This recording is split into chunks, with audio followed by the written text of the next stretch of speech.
Olá, pessoal, que a graça e a paz de Jesus Cristo esteja com todos. Hoje quero logo entrar no assunto porque o assunto é muito interessante, impactante, na verdade, pela riqueza de detalhes que a revelação traz acerca da besta do Apocalipse e da grande prostituta, que representa a igreja que se corrompeu, da onde virá o anticristo. Espero muito que Deus abra os seus olhos espirituais e que você possa compreender o significado e a importância dessa revelação. Vamos ler o capítulo 17, a partir do primeiro versículo até o 4. E veio um dos 7 anjos, que tinham as 7 taças, e falou comigo, dizendo: Vem, mostrar-te-ei a condenação da grande prostituta, que está sentada sobre muitas águas, com o qual fornicaram os reis da terra, e os que habitam na terra se embebedaram com o vinho da sua fornicação. E levou-me em espírito a um deserto, e vi uma mulher assentada sobre uma besta de cor escarlata, que estava cheia de nomes de blasfêmia, e tinha 7 cabeças e 10 chifres. E a mulher estava vestida de púrpura e de escarlata, e adornada com ouro e pedras preciosas e pérolas, e tinha na sua mão um cálice de ouro cheio das abominações e da imundícia da sua fornicação.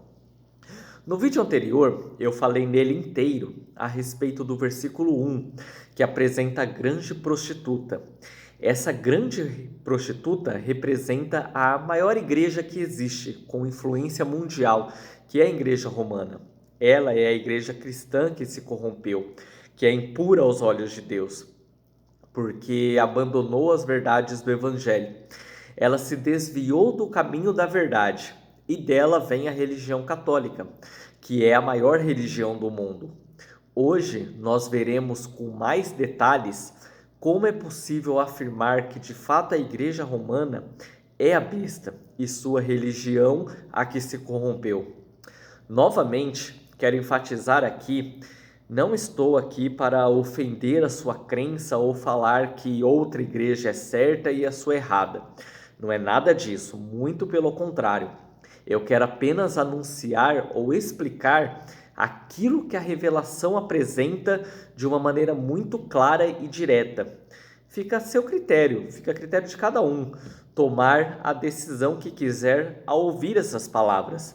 E não cabe a ninguém o julgar quem está certo ou errado. Isso cabe somente a Deus.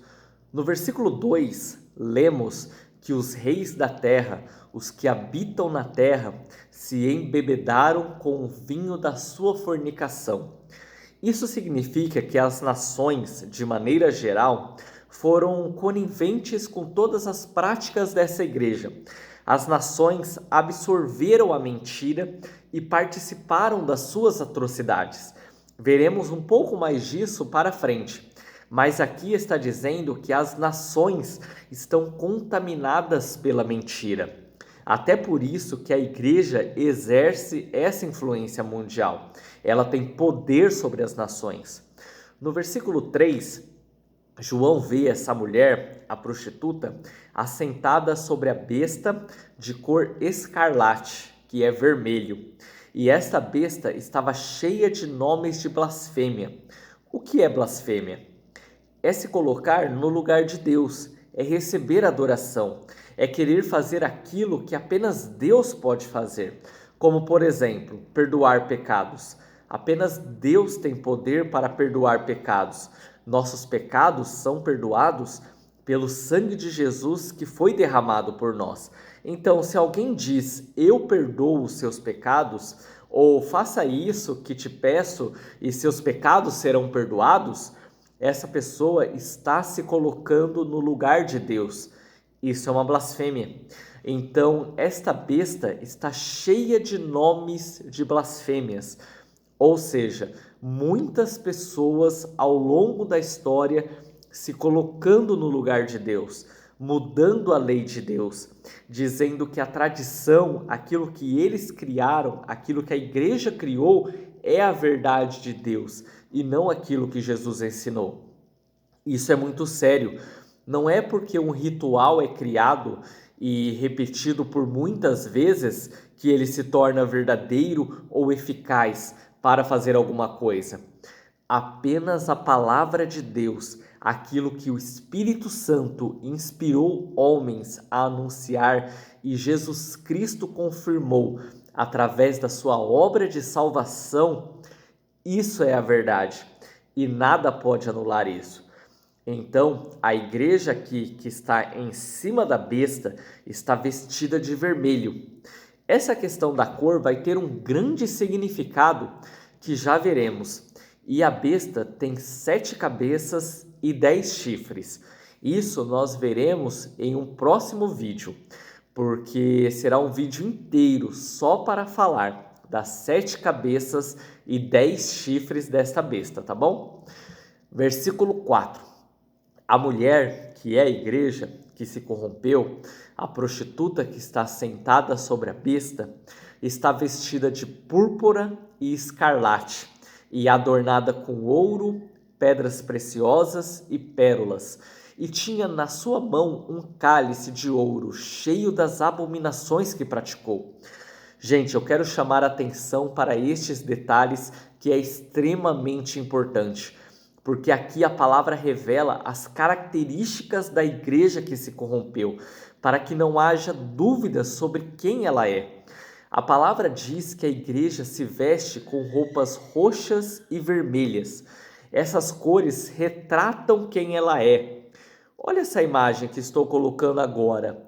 As roupas dos bispos e cardeais, que são a cúpula da igreja romana, os grandes líderes da igreja, eles que são a imagem da igreja, ou melhor, transmitem o que ela representa, suas vestes são justamente púrpura e escarlate, ou melhor, roxo e vermelho. Então a revelação que Deus dá diz que a igreja que se corrompeu veste roxo e vermelho. É a descrição que a palavra nos traz para mostrar quem ela é, para identificá-la. E nós vemos que na igreja romana são exatamente essas cores que a identificam. Seus maiores líderes se vestem exatamente dessa forma. E digo isso não tentando forçar uma imagem para tirar uma interpretação. É a realidade. Pode existir outras igrejas, por exemplo, que têm essas cores, mas a palavra é muito clara ao afirmar que não se trata de uma igreja qualquer, mas sim a maior, de maior influência, e que ela é representada por essas cores. Então, quando observamos isso, ou podemos ignorar e simplesmente permanecer na nossa ignorância, dizendo que é apenas coincidência, não tem nada a ver, ou podemos ter um pouco mais de fé em Deus e ver que Deus revelou isso, que Deus quer nos mostrar quem ela é. E aqui também vale uma ressalva. Muitos não creem na Bíblia como sendo a palavra de Deus, porque dizem que ela foi adulterada pela igreja, que foi a igreja que colocou as informações que ela queria. Gente, se tivesse sido a igreja que formou a Bíblia, com certeza essa informação da revelação que Deus trouxe seria tirada, porque fala claramente quem ela é. Mas se ainda existem dúvidas, vamos continuar olhando para o que a palavra diz? No versículo fala que a igreja está vestida de roxo e vermelho e que ela está adornada de ouro, pedras preciosas e pérolas. O que isso significa? É uma igreja extremamente rica. Ela está enfeitada ou coberta de ouro e preciosidades. Uma pessoa muito próxima a mim teve a oportunidade de ir para o Vaticano, conhecer ali algumas das igrejas que tem lá. A palavra que ele descreveu, o que ele viu foi: eu fiquei enojado em ver tanto ouro. As paredes todas revestidas de ouro e pedras preciosas.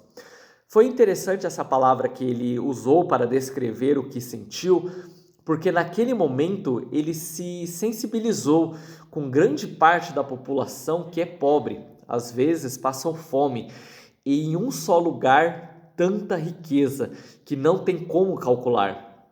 Essa é mais uma característica que a revelação traz sobre quem é a mulher, a igreja que está sentada na besta. Gente, a besta é da onde virá o anticristo, é o trono de Satanás, é o poder que ele opera no mundo para dominar as nações e promover todo o engano para que as pessoas não se salvem. A palavra aqui é muito clara. Você até pode fechar os olhos para isso, você tem liberdade para isso, mas no dia que Jesus voltar, todos nós teremos que prestar contas a Ele, porque a verdade foi anunciada. A questão é e sempre será essa: qual a nossa escolha? Decidimos crer na palavra de Deus e seguir a verdade, ou simplesmente ignorar e permanecer na mentira? A consequência dessa decisão é receber a vida eterna com Cristo no paraíso de Deus ou pagar o preço pelos nossos pecados. Por fim, o versículo 4 diz que a igreja está segurando um cálice de ouro das abominações e imundícia da sua fornicação. Estou colocando aqui mais uma imagem para ilustrar. Ou seja, a igreja carrega com ela a consequência, o resultado de ter traído a palavra de Deus, de ter adulterado a lei de Deus, de ter corrompido a verdade. E ela faz com que todas as nações participem desse engano. Então o mundo todo também bebe ou consome dessa mentira. Em Mateus capítulo 20, registra o momento que Jesus anuncia que iria morrer e que ao terceiro dia iria ressuscitar. Ao falar da sua morte, a mãe de 2 dos discípulos pede para Jesus que seus filhos se sentem ao lado dele no reino de Deus. Jesus então pergunta a eles: vocês podem tomar do cálice que eu vou beber? Eles então respondem que sim.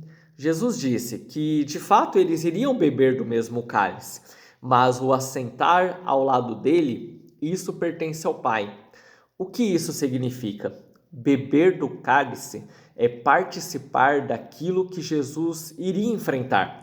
Então Jesus ali quis dizer: vocês serão capazes de enfrentar da mesma coisa que eu vou enfrentar, participar daquilo que vai acontecer comigo. Isso é beber do mesmo cálice.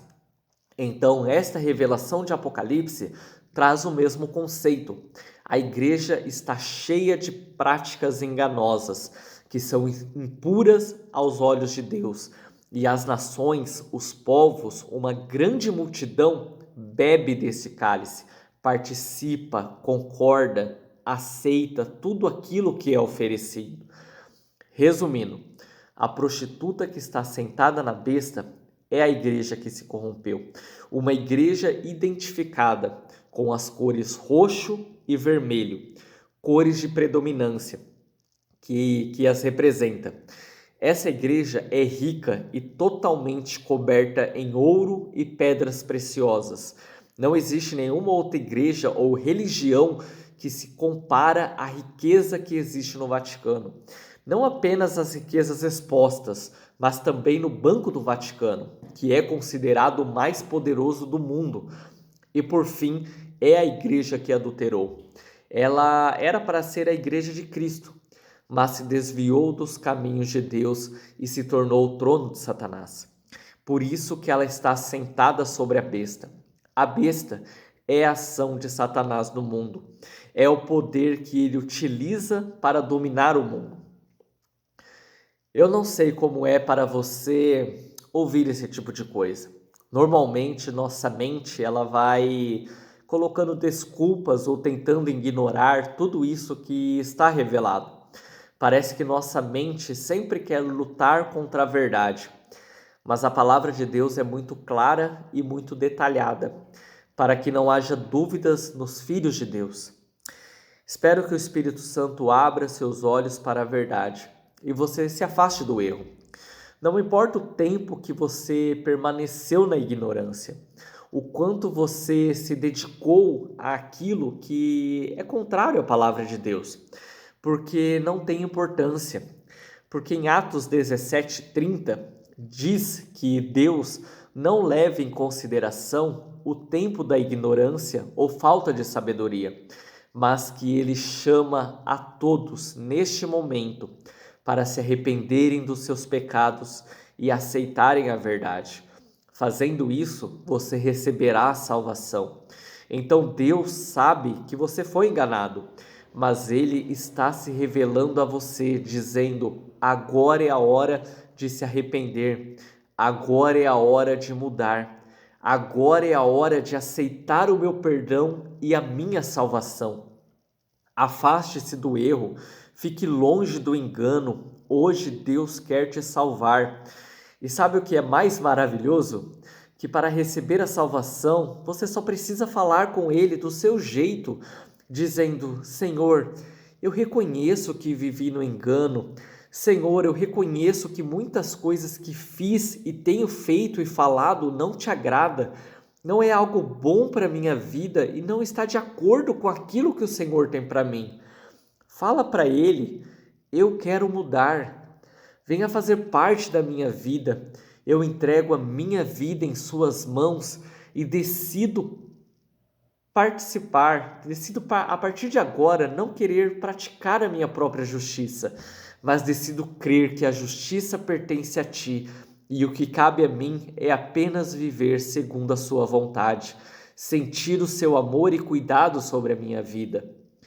Fale do seu jeito e creia que Deus está com você e Ele vai fazer a diferença na sua vida.